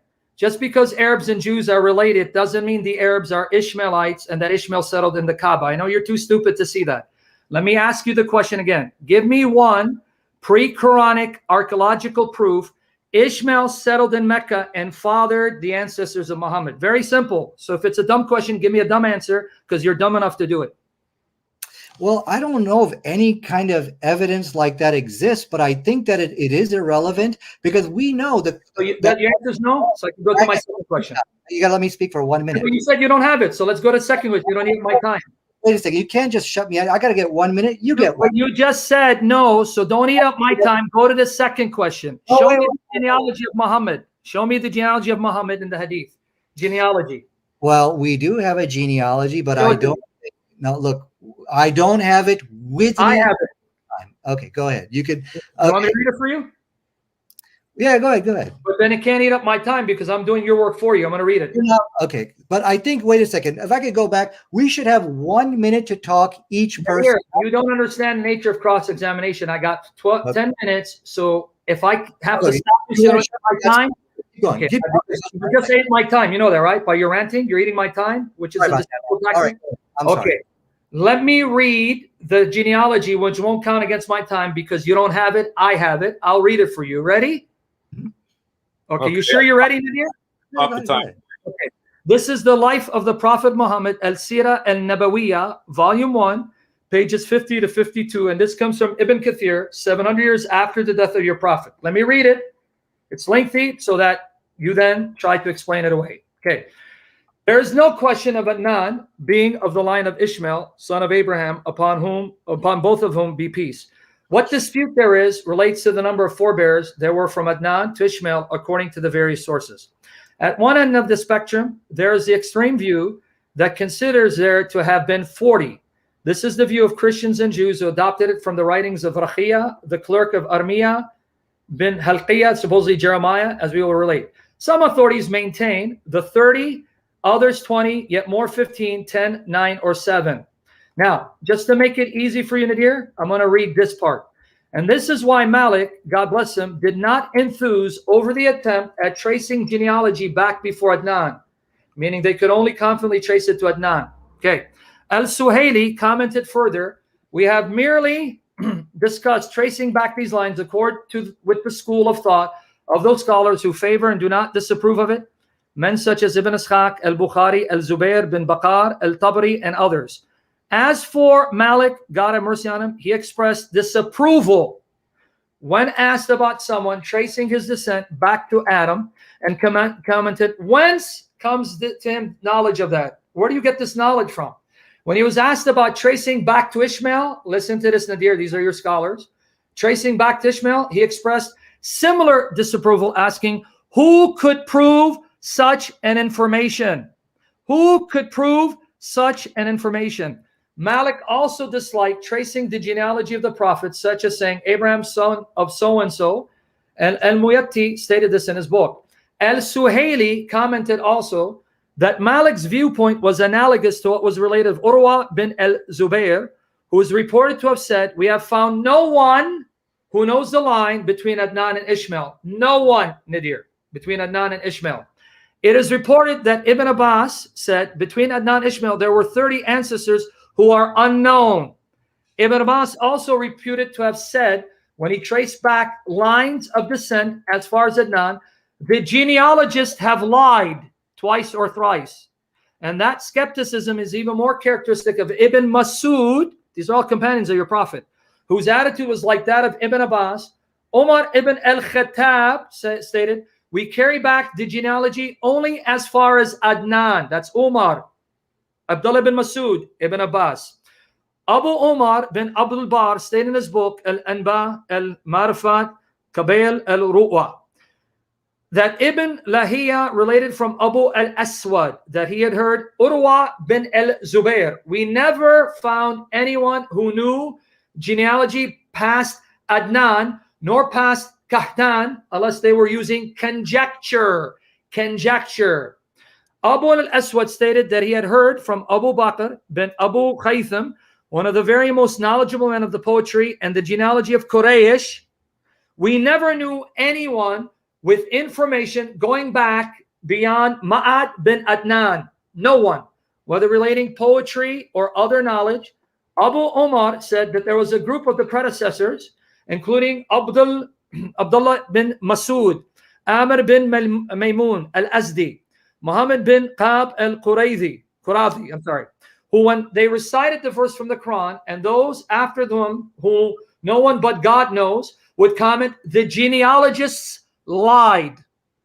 Finally, Abu Umar, God have mercy on him, stated, we hold the meaning of this to differ from their interpretation. What is implied is that regarding those who claim to enumerate Adam's descendants, no one knows them except God who created them. But as for the lines of descent of the Arabs, the scholars conversant with their history and genealogy were aware of and learned by heart about the people and the major tribes, differing in some details of that. Now, I can give you more, but you just read, your prophet's companions say, if anyone goes beyond Adnan, they're liars. No one knows. We don't have any conclusive proof of a genealogy connecting Adnan to Ishmael. So I want to know, what proof do you have that Muhammad is from Ishmael? Which son of Ishmael? Because according to your own genealogists who contradict each other, some say he was from Nebaioth, others say he was from Kedar. They couldn't even agree. Was it Nebaioth or Kedar? How do you know? Prove he's a son of Ishmael in order to prove he is from their brethren. Answer the question now. Absolutely. So we can know from science today. Science has confirmed that the Jews and the Arabs are really the children of Abraham. Says, and it goes on. I'll give you this reference over Read here. where it says Ishmael. MD. Read it. So let's talk about this. I mean, we No, know. read it. Your source. Show me where it says in your source, Ishmael settled in Mecca and fathered the Arabs there. Quote it. Read it. Okay, so this is something which we know as far as a particular Read hadith. it. Hold on. As far as getting a specific hadith, which are talked about. Forget hadith. Your source. You're not listening. This source you're putting up in front of our face. Yes. Quote the paragraph where it says, and Ishmael settled in Mecca and fathered the Arabs, the ancestors of Muhammad. This supports, see, Sam, this supports exactly what we know from history. This is the answer, no, you can't. Can you not see this supports what we are? No, it doesn't, because no one's denying Jews and Arabs are related. Explain how is it that the Jews and Arabs No are one denies, because Abraham had 6 other sons from Keturah who also followed Arabs. Their children is what you're saying, right? Listen to what I'm saying. Okay. The same Bible that you're twisting to your shame, Abraham's 6 other sons from Keturah who also followed. So to say that Arabs are related to Jews is not the argument. What we're looking for is Ishmael being in Mecca, fathering those Arabs. The answer is Muhammad. Can you show me where it says that there? I don't have that hadith with me right now, but You definitely, don't have a hadith that says that, right? I don't know. I'll have to go take a look. Why Right. don't you? Okay, now you answer. Okay, that's fine. I respect you don't know. Okay, now third question, because I feel that is irrelevant. I how is feel it irrelevant when you have to prove that he's an Ishmaelite to be a brother like Moses? Come on, man. Don't play these games. this would be a rewrite of history. Right now, you got to go through all the books like Encyclopedia Britannica. You got to rewrite all Show this. me any quotation from Encyclopedia Britannica. You're eating my time with your games. Commonly Show regarded. me, show me, listen to my question, because I you're have playing. it right here in front of you. This is from Encyclopedia. Show me where Encyclopedia Britannica says Ishmael settled in Mecca and fathered the Quraysh, the ancestors of Muhammad. Okay, so you wanted like Ishmael fathered the Arabs, and from that lineage comes No. Quraysh. Went Okay. to Mecca like you and What I your. for you. You want to hear But the question? Yeah, You're from Encyclopedia misrepresenting it. Britannica. And so I would think you would need to rewrite this if I understand your Once argument. we write it, it doesn't say that Ishmael settled in Well, Mecca. you do accept that Ishmael, commonly regarded by both Jews and Arabs as a progenitor of the Arabs, is considered a messenger or a prophet. So you're okay with that? Wait. Encyclopedia Britannica, which is a secular source, thinks that Ishmael's a prophet. You're joking, right? Considered a messenger. It's Who? Encyclopedia Britannica? My point to you is I can go and do the homework you're asking me to do, Sam, but look You at can't. all I've done it for you. There's none. So let's go to the other question. Can we go to the other question? Because you're eating my time. okay, go ahead. Got 1 minute left, you guys. Right. So you didn't take time away from me, right, for reading that I link? didn't take the time for the genealogy thing. Okay, now, according to the very books of Moses, which you're quoting from, they're a unit, whether you like it or not. Can you show me where in the Torah does it deny that speaking face-to-face means God appearing in a cloud, speaking directly face-to-face with Moses, like I showed you in Exodus 33, 7-11, Exodus 24, and Numbers 12, verse 6-8, because you said, well, God is face-to-face with everyone. You distorted the meaning in the context of the books that you're citing, and show me where your God appeared in a cloud and spoke face-to-face to Muhammad. Okay. Well, so this is going back to your interpretation of an interpretation of the Bible. The actual text says whom the Lord knew face to face. All this other stuff you're giving us is your interpretation package. So How? what When I'm you're doing, quoting the same author. whom All the right, Lord you guys. God All knows right, face to face. Yeah, that cross-exam. Now, Nadir, you get 10 minutes to cross-examine Sam. Awesome. Okay, so what we so the Okay, wait 1 second. Let me start it. Tell me when you're ready. I'm ready. Okay, go ahead. No, I said tonight that you will never be able to give any facts. In Deuteronomy 34, where I wanted in these explicit words that first of all, Muhammad passes Deuteronomy 34. No, he doesn't.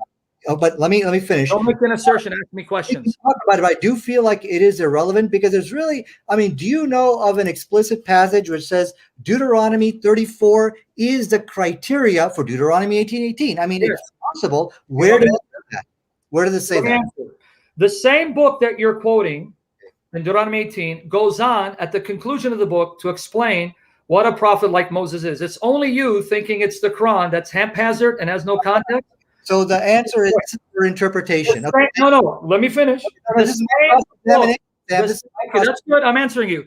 But now let's go back to Deuteronomy 18, because there it's going to further bear you. It says, as you asked of the Lord on the day of Horeb, when you said, let us not hear this voice anymore, but you speak to us. Now, since I can't ask you, I want you to now deal with the fact that the context is speaking of a prophet like Moses in order to fulfill the request of the Israelites who said, you I've don't heard. speak to Let me us. take my time back, Sam. Now this is my cross-examination period.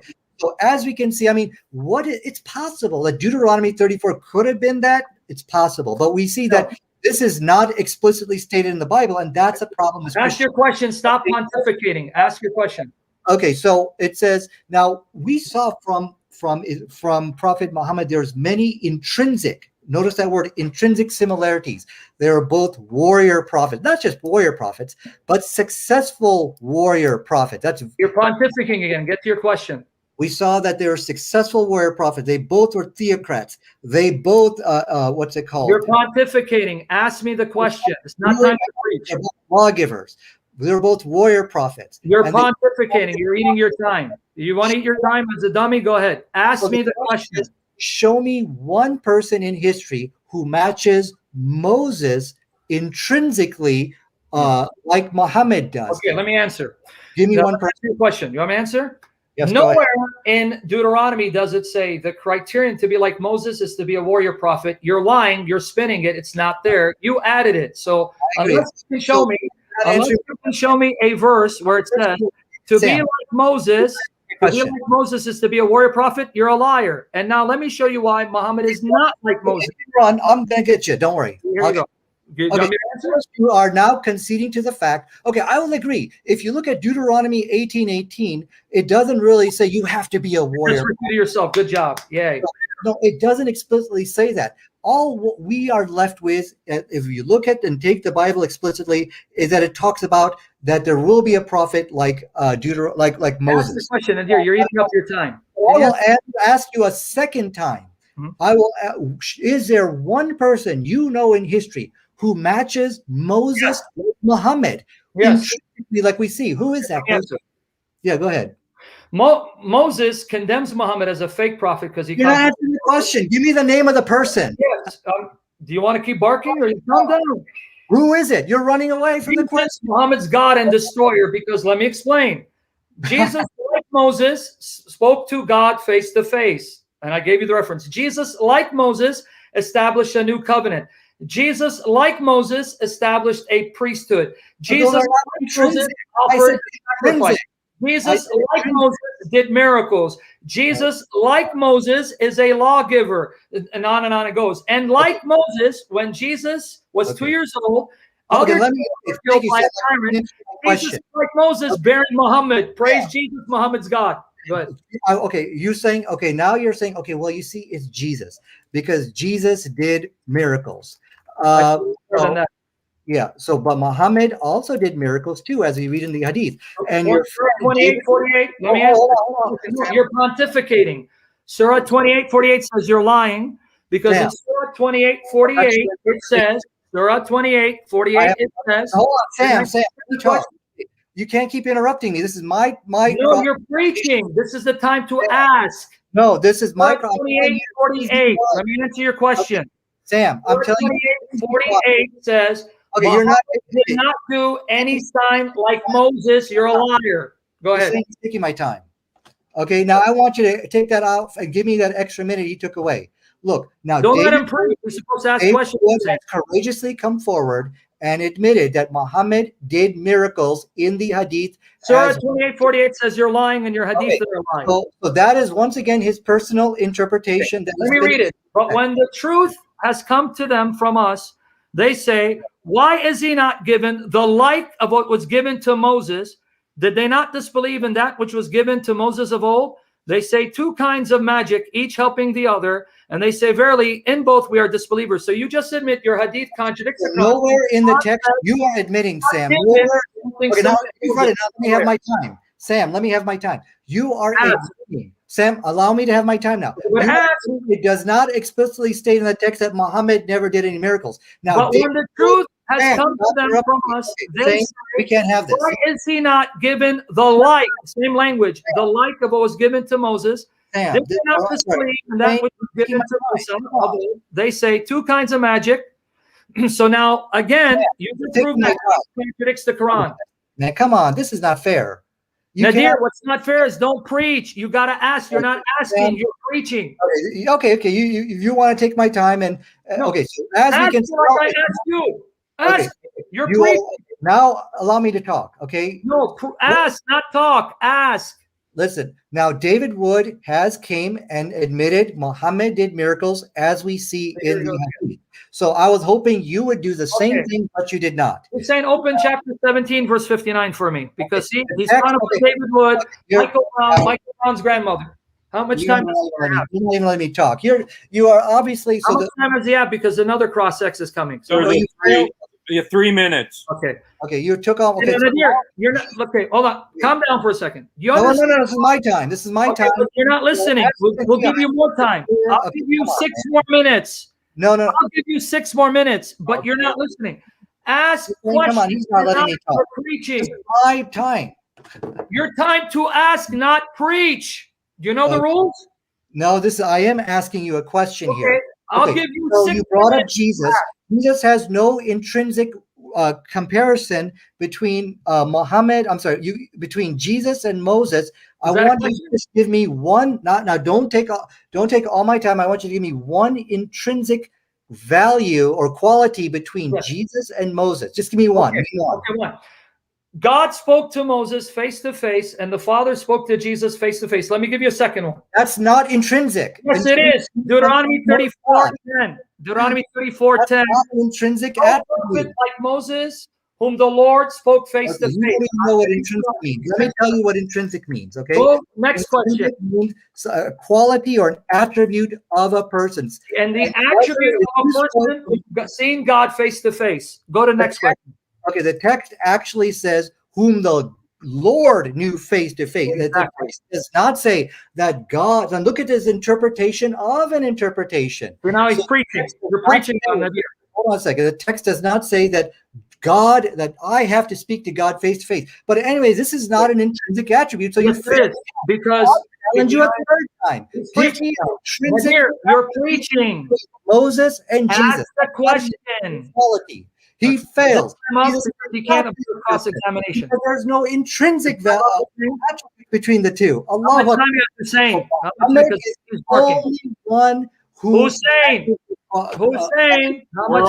We're almost over, okay, guys. I'm gonna let you finish out this time, and then I'm gonna give you one last an intrinsic value between Jesus and Moses. There is none. Give it to me. Let me give you the other one. Yeah. Moses instituted a covenant. Jesus instituted a covenant. Moses functioned as a priest in 99:6. Jesus was a priest. Different role. Question. Not intrinsic. So that you have failed miserably to show a quality, an attribute. Yeah, miserably I failed. Michael Brown failed. David Wood, we're all failed. We're successful warriors. Being a successful warrior is an intrinsic attribute. Time up, because he plays 30 seconds. I'm gonna let him finish it up. Okay, Jesus cannot be that person because, as we saw from Sam, there is nothing intrinsic. Preaching, right? You see that, right? He's not asking questions. He's completely different. So intrinsic means that, right? He's preaching. You can't respect the rules. Yeah, this is an attribute which a person has, like being a successful warrior. That's a genetic trait. That's an attribute. That's what I'm asking you. Show me the likeness in Jesus. What is it? Okay, is this time up? Because notice Hussein, try again. Show it to me. Hussein, I'm trying to get your attention because this guy's preaching. I know. Okay. I want to be fair. You got 10 minutes. Okay, guys. Now, because of my work situation, I got to go to work here in a few minutes. So what I'm going to do? Bring him back tonight to finish the cross X. I want you to come back tonight, Nadir. We're going to finish the cross X. You better show up tonight. Yeah, let's do it because you're. You'll. Don't bark, Nadir. Okay, you guys aren't listening to me, so I'm going to mute both of you. Since I got both of you guys here, what I was going to do is give you 6 minutes each, okay? And let me just. Oh, is Sam going away? Okay, Sam's going away. All right. Well, something. Okay. We're not finishing it. He's going to come back later on your show. We're going to finish it. That's why I don't give him any closing statements till he comes back. So when you're done, I'm up all night because we're not done with this debate because I'm going to end his career. So make sure set up a time for him to come because there's no closing statements until we finish it. Okay. All right. Well, that's fine. Okay. What are you going to back? Like an hour? Do you want to come back? He wants you to come back tonight. And what what time are you talking, Sam? When you're free. When I'm free. Okay, I'll be done with work about 9:30. Okay, that should be good for him. 9:30 your time or my time? My time. 9:30, that's like 12 o'clock my time. No, we're going to have to do this tomorrow because that's too late. Okay, tomorrow, I'm free tomorrow. You're what time now, Hussein? Right now it's 4 o'clock here where I am. Well, I can do tomorrow your time, 2 o'clock, 2 o'clock your time. Is that good for you, Nadir? Let's do 1 o'clock. Can we do 1? Whose time? 1. 1 o'clock Eastern. That would mean his 1 o'clock Eastern. You got to push a little later. Yeah, Okay, it's a 2 o'clock. little bit. 2 Eastern. Let's do 2 Eastern. Okay, that would be 11 your time, Hussein. No, that I can't do that. If we could do it 3 o'clock Eastern, because I could be here at 1 o'clock. So 3 o'clock Nadir Eastern. That should be good.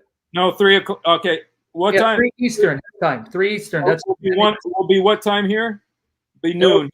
3 would be your time, noon, right? Noon. Okay. All right, that's good with me. If you want to come tomorrow at noon. Nadir, 3, right? 3 o'clock Eastern. We can do 3 Okay, Eastern. so he'll send us the link to StreamYard, and I'll see you guys tomorrow because I got to run out myself. All right, I'll see you tomorrow, Nadir. All right. Well, No, he left. He's gonna get ready for tomorrow. But anyway, yeah. All right, so I'll see you tomorrow. I thought Nadir was going to stay. No, we'll see you tomorrow. All right, Anyway, bro. God bless you, man. Thanks for coming on, man. I'll see you. Take care, buddy. Bye bye. All right, bro. Well, you guys, that was an eventful debate. It was gonna be just me and Nadir, but fortunately, we got Sam Shamoun to come on. And you know what? It's not. This really isn't in my hand. You know, this is what the Lord wants. And so, thank God we had that. And just for in case there's going to be, I didn't really get a chance to say the stuff that I had prepared because I had prepared a lot of stuff too to talk to Nadir. And so I'm going to wait until tomorrow, after the debate tomorrow, to share some of the stuff that I was going to share in this, because I've been preparing for this debate as well. And so, but you know, that's one thing about when you're in the ministry, that it's not about ourselves. It's about what the Lord wants. And when the Lord brings you someone like Sam Shamoun, you want to go with it because you know he's going to present the arguments. Like that stuff about the genealogy of Ishmael. Dude, I didn't know any of that, you know.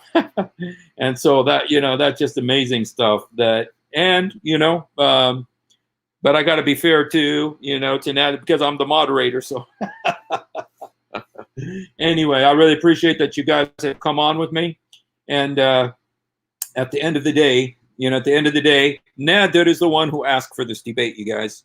Okay, just for some of you guys who think I'm trying to spread, you know, all this problems and everything like that, Nadir is the one who asked me to do this debate. Okay, and then, just so you know, Nadir asked me, through Eric Smith, he said he wanted to debate me about Deuteronomy 18:18. And then when he came on today, Sam said, you know, send me the link. And I asked Nadir, I said, do you want me to bring Sam on? Just so you don't say, well, some kind of ambush or something. Nadir said, yeah, bring him on. So, you know, Nadir approved. It was Nadir's idea to do this debate. And then I had Nadir's approval to bring Sam Shamoun on, just so you don't say that, you know, we set an ambush for him. No, I asked him, and I asked him in front of you guys all, do you want me to bring Sam on? And he said yes. So, you know what? I feel my conscience is clear. I don't feel like it was an ambush. He wanted it, and so we gave it to him. And so anyway, you guys, at the end of the day, you know, this may be the day of the rapture. If it is, we're going to go meet Jesus in heaven. We don't know how long we have. You know, I was just out witnessing downtown, and I came back, you know, and the only thing that matters is that we be ready to meet Jesus. I don't care if you're Jewish. I don't care if you're Buddhist. I don't care if you're Muslim. I don't care if you're Christian. I don't care if you're atheist. I don't care what you are. Oh, you all need to be ready to meet Jesus, because you're going to meet Jesus. Every knee will bow. Every tongue will confess that he is Lord, to the glory of God the Father. Everyone will. You're going to do it now, or you're going to do it then. Please do it now. Please do it now and say, Lord, please. Say, Jesus, help me. Jesus, forgive me. Jesus, come into my heart. Jesus, help me. Jesus, forgive me. Jesus, come into my heart. Jesus, help me. Jesus, help me. Jesus, forgive me. Jesus, come into my heart. يسوع ساعدني. يسوع سامحني. يسوع ادخل قلبي. يسوع سامحني. يسوع ساعدني. يسوع ادخل قلبي. He loves you so much. and that he came and he died for you on the cross in order to give you everlasting life. And you know, there's something that I've been trying to do for a long time, and it never works out with me, but I'm going to try it again today, which is I want to play one of my songs for you that I wrote.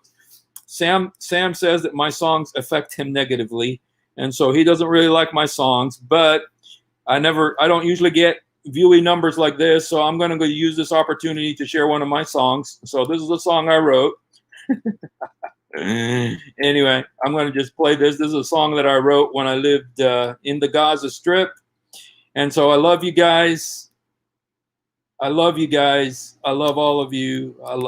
Especially the Muslims. You got a special place in my heart. I love you. You're the reason I'm doing this. Don't hate me. Don't be angry with me, okay? I love you guys. And this is a song I wrote. So.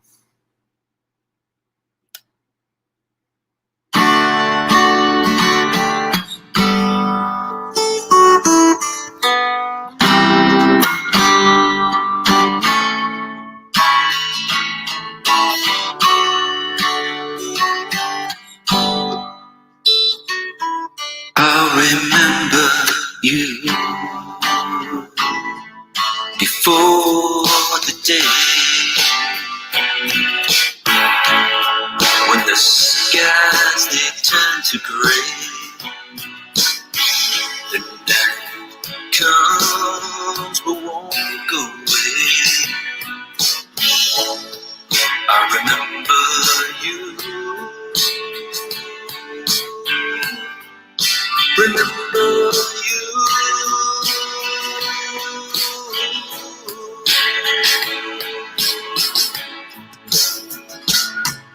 I see them out there, I can see in their eyes all the years of emptiness from having lived a life.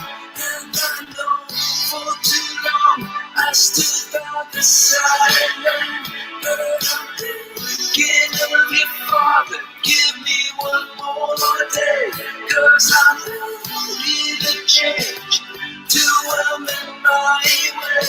And I'm thinking of you, Father. Give me one more day, 'cause there's so many people and so much to say.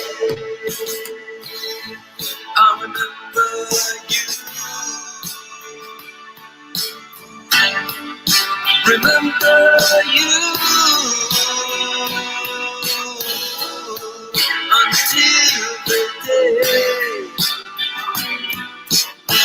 when you return to stay. You'll turn our night to day. We'll wanna hear you say, good and faithful servant, come into the kingdom of your Father. Those words I know will make me whole. They're the hope and anchor of my soul.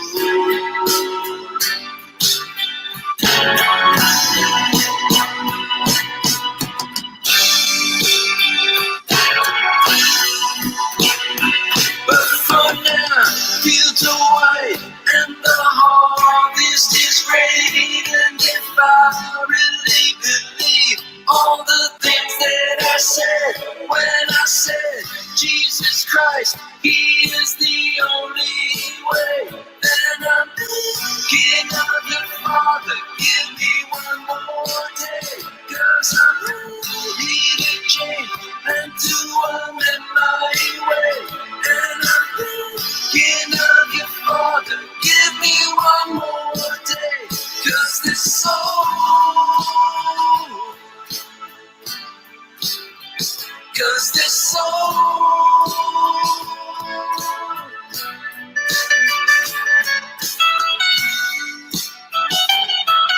I know you'll come riding on the mighty steed.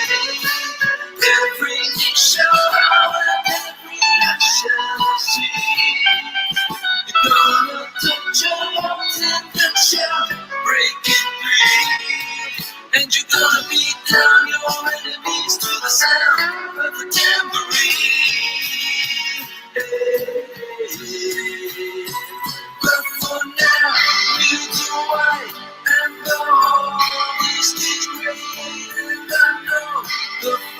His heart is just about to break, because we really didn't live like we believe those things that we said.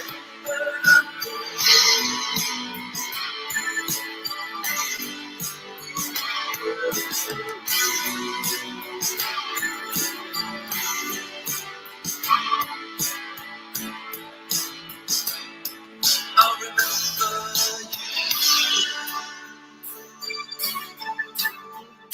remember you.